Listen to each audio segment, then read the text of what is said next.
2040 د سقوط او ترور کال د ډونالډ ټرمپ بریا د 2040 میلادي کال د نومبر میاشتې په 15 نیټه تر میاشتو کشمکشونو او سیالیو وروسته د امریکا ولسمشرۍ ټاکنې ترسره شوې او پخواني ولسمشر ډونالډ ټرمپ یو ځل بیا د 50.4 سلنه رایو په ګټلو د امریکا ولسمشر په توګه وټاکل شو.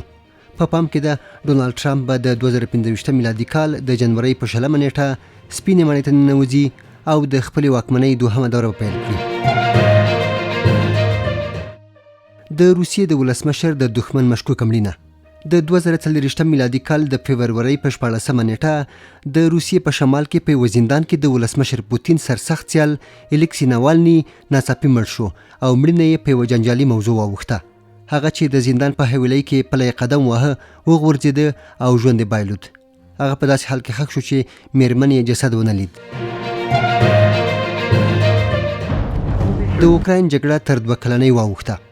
د اوکراین جګړه چې د 2022 میلادي کال د فبرورۍ میاشتې په 40 نیټه پیل او په 2040 میلادي کال کې په داسې حال کې 2 کلنه شو چې په لومړي ځل د اوکراین سرتیري د روسیې کورسک سیمې ته دننه شول. دا له دویمې نړیوالې جګړې راوروسته لومړی ځل دی چې د روسیې د خاورې یوه برخه بل هیواد نیسي.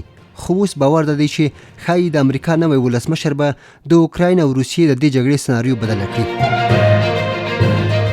د بریټانیا په سلطنتي خاندان د سرطان توره بلا.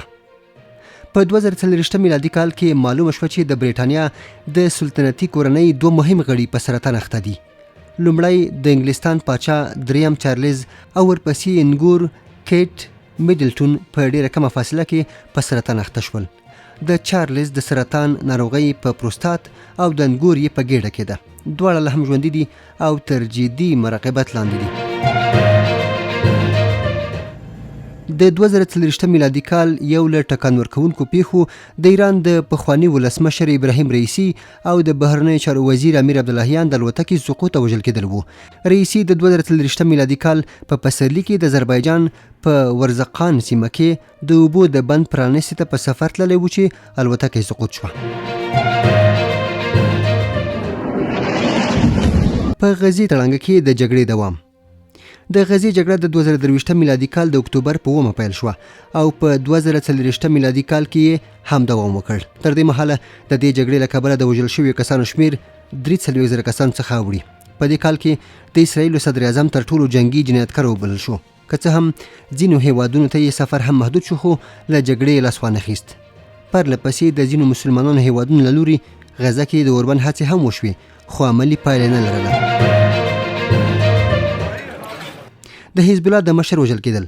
د 2040 میلادي کال د سپتمبر په 29مه د لبنان د حزب الله ډلې مشر حسن نصر الله د اسرائیلو له لوري ترور شو. اسرائیلو په لبنان کې خپل بریدونه د پیجر مخابرو په چاودنو پیل او ورپسې د حزب الله ډلې پر غړو او مرکزونو مرګونو بریدونه وکړل. د حزب الله د ډلې د مشر تر وژلو څه موده وروسته اسرائیلو د حماس ډلې مشر یحیی سنوار هم په یو برید کې وواژه. له دې وړاندې یې د حماس بل مشر اسماعیل هنیه په ایران کې پنهه کړی و. د ایران او اسرائیلو ترمنځ مستقیمه جګړه. د 2040 میلادي کال د اپریل میاشتې په 15 نیټه ایران 300 توغندي د اسرائیلو پر خاوره وتغول او اسرائیلو نظامی اهداف یې پکې پنهه کړل.